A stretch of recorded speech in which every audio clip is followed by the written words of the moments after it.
먼저 우리 화면을 봅니다.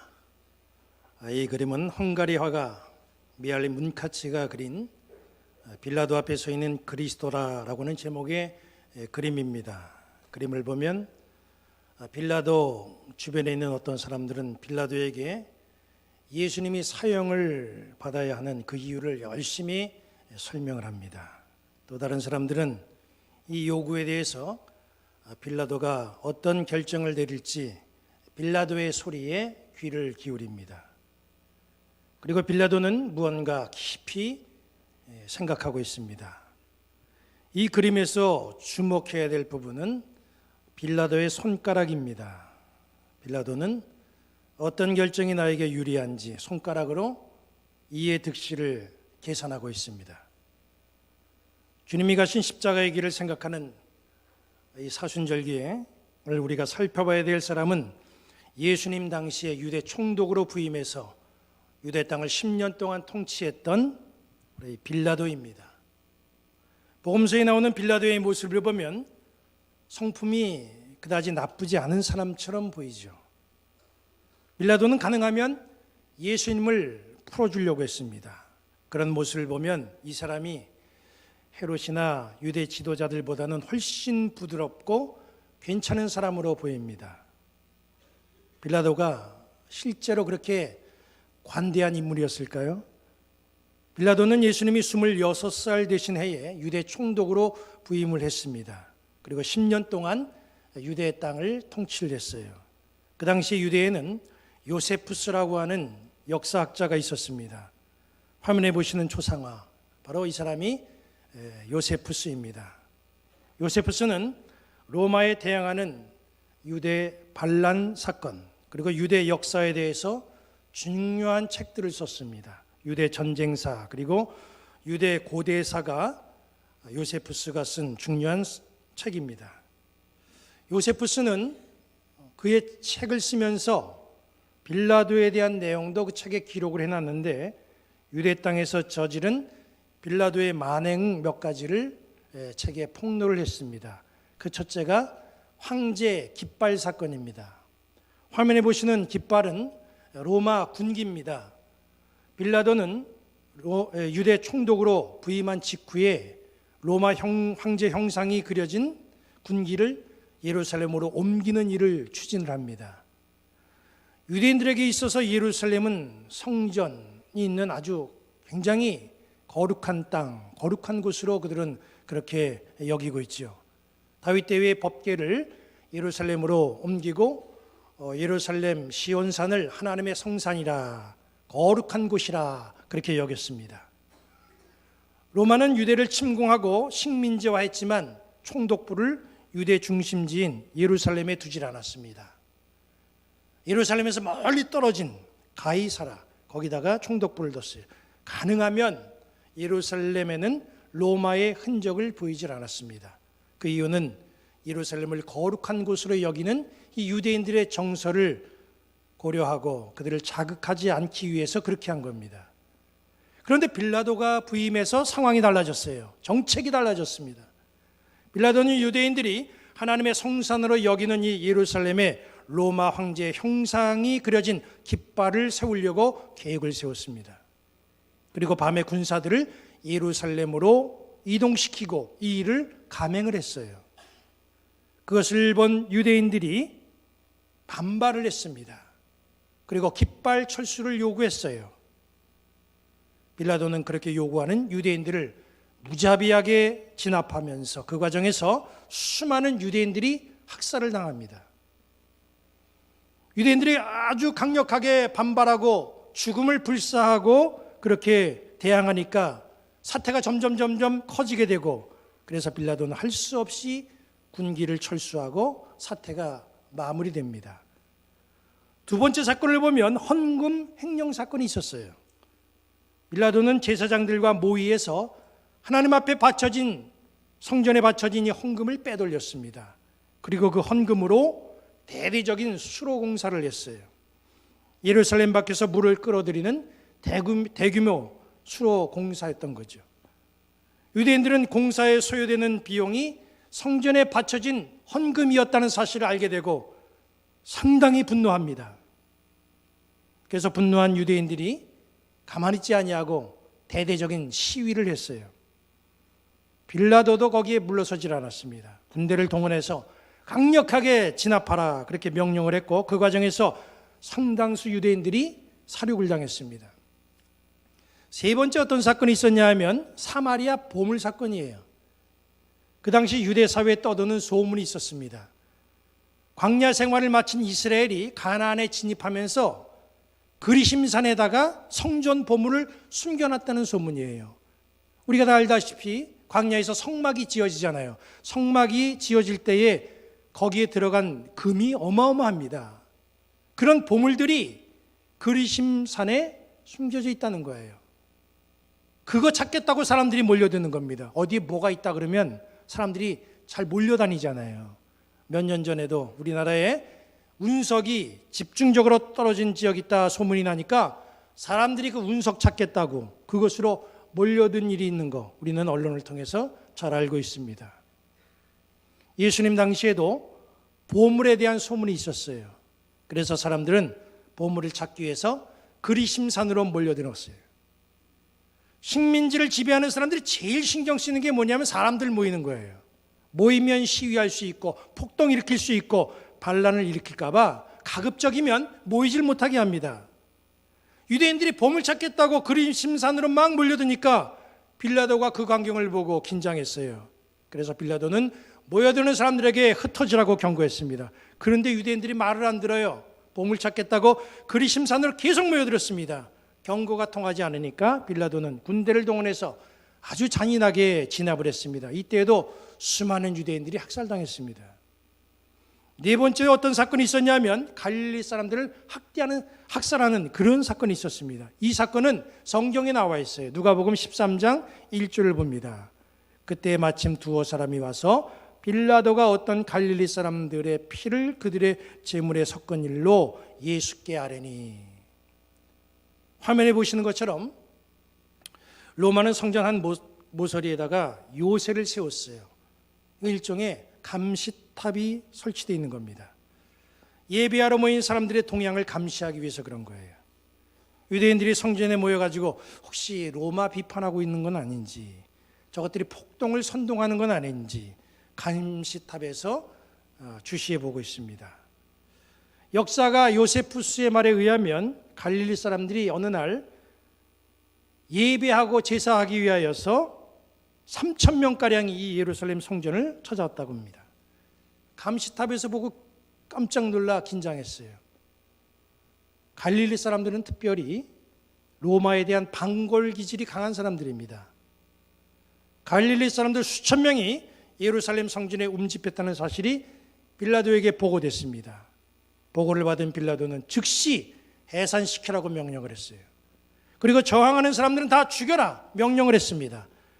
그래서 예배하러 예루살렘을 찾아온 갈릴리 사람들이 영문도 모르고 무자비하게 학살당했습니다. 빌라도가 바로 이런 끔찍한 사람이에요. 빌라도는 유대 총독으로서 네 가지의 정권을 가지고 있었습니다. 하나는 전권 통치입니다. 로마 영지에서 총독을 일하는 그런 관리들은 두 부류예요. 한 부류는 자기 마음대로 할 수 없어요. 총독으로 부임했지만 일일이 다 로마에 보고하고 로마의 지시를 받고 로마가 지시하는 대로 통치하는 그런 총독들이 있었습니다. 또 한 부류는 로마로부터 정권을 위임받아서 결정권을 가지고 통치하는 총독이에요. 빌라도는 정권을 위임받아가지고 자기 마음대로 통치하는 그런 권력자였습니다. 두 번째로는 점령지에 대한 군사권을 이 빌라도가 갖고 있었습니다. 빌라도는 로마의 허락 없이도 자기 재량으로 군사를 동원할 수 있는 권한을 갖고 있었어요. 세 번째로 그가 갖고 있었던 그 권한은 재판권을 갖고 있었습니다. 이건 상당히 중요한 겁니다. 빌라도 말 한마디에 사람이 죽고 사는 거예요. 유대 지도자들이 왜 예수님을 빌라도에게 데리고 왔는가? 그것은 바로 빌라도가 가지고 있는 사형 권한 때문에 그렇습니다. 네 번째는 세금 징수권을 갖고 있었어요. 자기 마음대로 세금 책정해서 거두어들였습니다. 빌라도가 이런 막강한 권력을 지니고 있었고 유대 땅에 온갖 행포를 자행한 아주 그런 무자비한 폭군, 이 빌라도예요. 그런데 참 이상합니다. 이런 빌라도, 이렇게 권력을 제 마음대로 휘두르는 이 빌라도가 예수님의 재판 사건 앞에서는 굉장히 우유부단한 태도를 보여요. 판결을 어떻게 해야 될지 쩔쩔매고 있습니다. 빌라도는 그런 사람이 아니거든요. 자기 마음대로 막강한 권력을 휘둘리면서 무자비한 사람인데 예수님 앞에서만큼은 참으로 관대한 모습을 보이고 있어요. 누가복음 23장 13절부터 15절은 이렇게 말씀하고 있습니다. 빌라도가 대제사장들과 관리들과 백성을 불러 모으고 이르되 너희가 이 사람이 백성을 미혹하는 자라 하여 내게 끌고 왔도다. 보라, 내가 너희 앞에서 신문하였으되 너희가 고발하는 일에 대하여 이 사람에게서 죄를 찾지 못하였고 헤롯이 또한 그렇게 하여 그를 우리에게 도로 보내었도다. 보라, 그가 행한 일에는 죽일 죄가 없느니라. 예수님이 행한 일들을 아무리 살펴봐도 사형을 언도할 만한 혐의가 없다는 거예요. 빌라도가 유대의 대제사장들, 관리들, 백성들을 모아놓고 하는 말은 예수는 무죄다 이 말입니다. 그래서 나는 몇 대 때려서 그냥 내보내주겠다 이렇게 말합니다. 그 소리에 들은 유대인들이 난리가 났지요. 무슨 소리냐? 사형을 시켜야 된다. 아우성입니다. 그럼에도 빌라도는 3번씩이나 예수는 무죄다 하면서 무죄를 선언합니다. 3번씩이나 무죄라고 말했으면 그 악랄한 빌라도가 볼 때에도 예수님은 정말 죄가 없으신 분 아니겠습니까? 빌라도는 예수님을 직접 신문했어요. 유대인들이 고소한 제목, 그 제목이 정말 맞는 건지 틀린 건지, 예수님에게 어떤 문제가 있는지 신문하고 그 혐의를 다 조사해 봤습니다. 그런데 예수님에게서 반란을 계획했다거나 사회에 심각한 문제를 일으킨 혐의가 나타나질 않았어요. 잔인한 빌라도가 볼 때에도 예수님은 죄가 없었던 겁니다. 빌라도는 예수님이 죄가 없다는 사실을 확인했고 확신을 가졌습니다. 그러면 풀어줘야 되잖아요. 죄가 없으면 풀어줘야 되잖아요. 빌라도에게는 그런 권한이 있잖아요. 그런데 빌라도는 예수님이 죄인이 아닌 것을 알면서도 예수님을 풀어주지 않았습니다. 알고 있지만 알고 있는 대로 하질 않았어요. 왜 알면서도, 왜 아는 대로 하지 않았습니까? 본문 23절은 이렇게 말씀하고 있습니다. 그들이 큰 소리로 재촉하여 십자가에 못 박기를 구하니 그들의 소리가 이긴지라. 그들의 소리가 이긴지라. 거세게 항의하는 유대인들의 모습을 보니까 이거 금방이라도 밀란이 일어날 것 같은 분위기예요. 빌라도는 겉으로는 항상 태연한 척했지만 유대인들을 진압하고 주저앉히는 데 아주 지칠 대로 지친 사람이에요. 총독에게 가장 위협적인 게 뭐냐면 식민지에 밀란이 일어나는 겁니다. 빌라도는 그게 겁난 거죠. 그게 두려웠습니다. 마태복음 21장 24절에 보면 빌라도의 심정을 좀 더 자세하게 설명을 한 것을 볼 수가 있어요. 빌라도가 아무 성과도 없이 도리어 밀란이 나려는 것을 보고 물을 가져다가 무리 앞에서 손을 씻으며 이르되 이 사람의 피에 대해서 나는 무죄하니 너희가 당하라. 밀란이 두려워가지고 신속하게 발을 빼고 손을 씻었습니다. 밀란이 일어나면 수습해야 돼요. 수습에 실패하면 자기 정치 생명은 끝나는 겁니다. 빌라도는 예수님이 죄가 없다는 사실을 알고 있었어요. 인정합니다. 알지만 아는 대로 했다가는 낭패를 볼 수 있기 때문에 알면서도 아는 대로 행동하지 않은 거예요. 분명히 아는데, 그것이 진리인데, 그 사실이 맞는 건데 알고 있으면서 알고 있는 대로 하지 않는 사람, 그 사람이 이 세상의 빌라도뿐이겠습니까?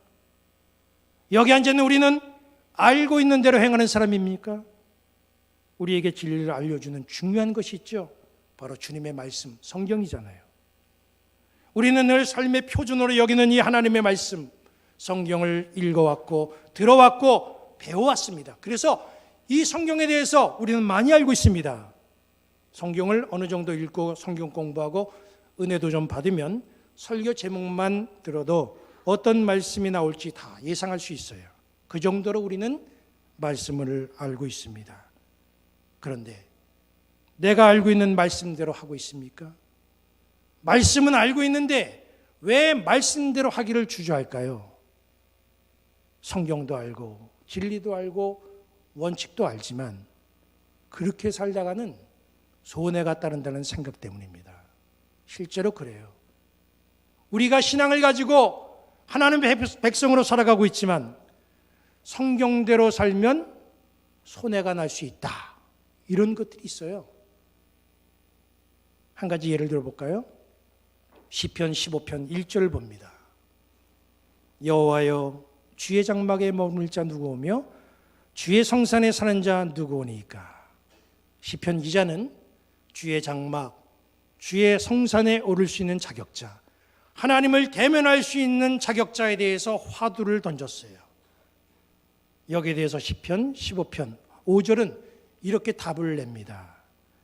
이자를 받으려고 돈을 구워주지 아니하며 뇌물을 받고 무지한 자를 해하지 아니하는 자이니 이런 일을 행하는 자는 영원히 흔들리지 아니하리이다. 여호와의 성산, 주님의 장막에 거할 자격자 누구라고요? 돈 빌려주고 이자 받지 않는 사람이래요. 어떻게 하실 겁니까, 여러분? 동의하십니까? 아멘 할 수 있어요? 한 분도 안 하잖아요. 뇌물을 안 받겠다고 하는 건 할 수 있어요. 이자 안 받고 돈을 구워준다? 말씀은 나와 있고 우리가 읽고 들었으니까 그건 알아요. 그런데 행하긴 참 곤란하죠. 왜 그렇습니까? 손해가 날 수 있다는 생각 때문 아니겠어요? 2017년 부천에서 여자 중학생 한 아이가 또래로부터 집단 폭행당한 사건이 있었습니다.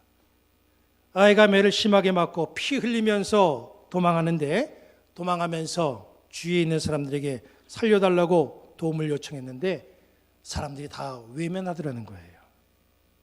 어려운 일을 당한 사람을 도와줘야 된다? 다 아는 사실이죠. 그런데 아는 대로 하지 않은 거잖아요. 왜 그렇습니까?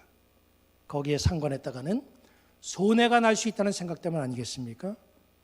예수님이 비유로 말씀하신 선한 사마리아 사람 이야기에 레위 사람과 제사장이 나옵니다.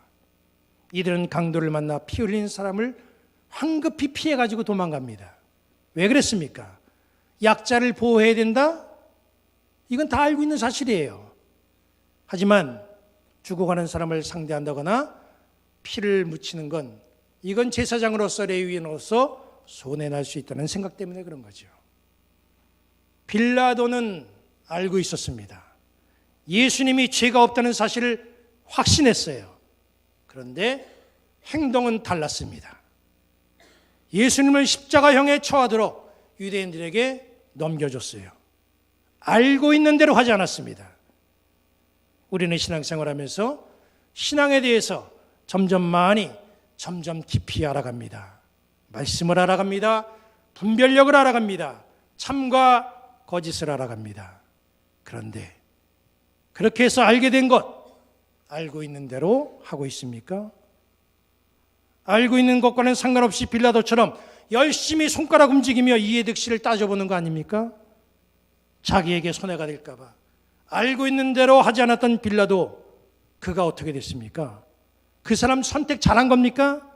빌라도의 선택에 손해가 정말 없었나요? 잠깐 자리를 보존할 수는 있었어요. 그러나 그가 죽어 2000년이 지난 오늘날까지도 그 이름이 욕된 이름으로 해를 당하고 있습니다. 손해를 입지 않으려고 알고 있는 대로 하지 않았다가 오히려 큰 손해를 입게 된 겁니다. 나는 내가 배우고 듣고 은혜 받은 말씀대로 주님이 가르쳐 주신 대로 하고 있습니까? 이 사순절에 나의 모습을 돌아보시기 바랍니다. 우리가 지금까지 알고 있는 대로 하지 않았다고 한다면 말씀을 듣는 지금부터라도 하나하나 알고 있는 대로, 배운 대로, 은혜 받은 대로, 주님께서 성경을 통해서 가르쳐 주신 대로, 세상살이에서 상식적으로 알고 있는 대로 그렇게 행하는 성도들 되시기를 바랍니다. 그래서 축복의 통로를 만들어가는 그런 주의 백성들, 그런 성도들 되시기를 주님의 이름으로 간절히 축원합니다. 이제 모두 자리에서 일어나셔서 찬양하시고 예배를 마치겠습니다.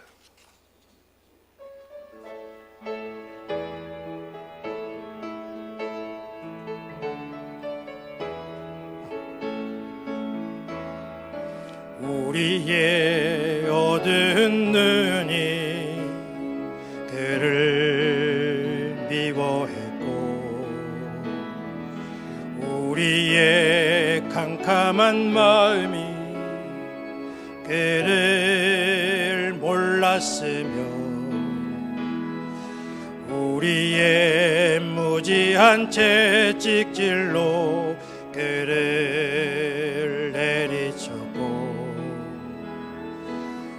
우리의 악독한 여가 그를 정죄했으며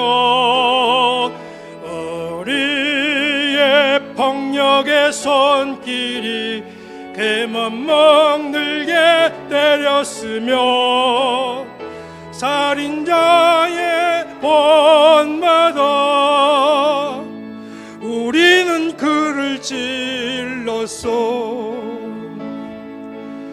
우리의 어두운 눈이 그를 미워했고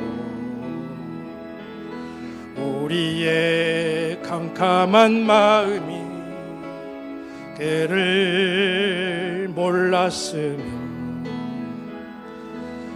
우리의 무지한 채찍질로 그를 내리쳤고 우리의 악독한 여가 그를 정죄했으며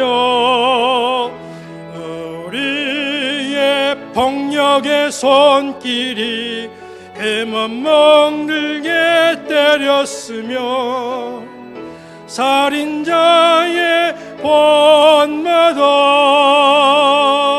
우리는 그를 찔렀소. 우리는 그를 죽였지만 우리는 그를 죽였지만 그는 살아나셨고 우리의 약함을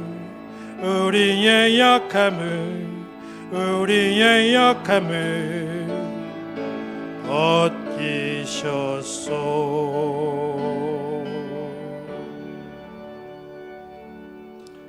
하나님이 여러분에게 복을 주시고 여러분을 지키시기를 원하며 하나님이 그의 얼굴을 여러분에게 비추사 은혜 베푸시기를 원하며 하나님이 그 얼굴을 여러분에게로 향하시고 평강 주시기를 성부, 성자, 성령의 이름으로 축원합니다. 아멘.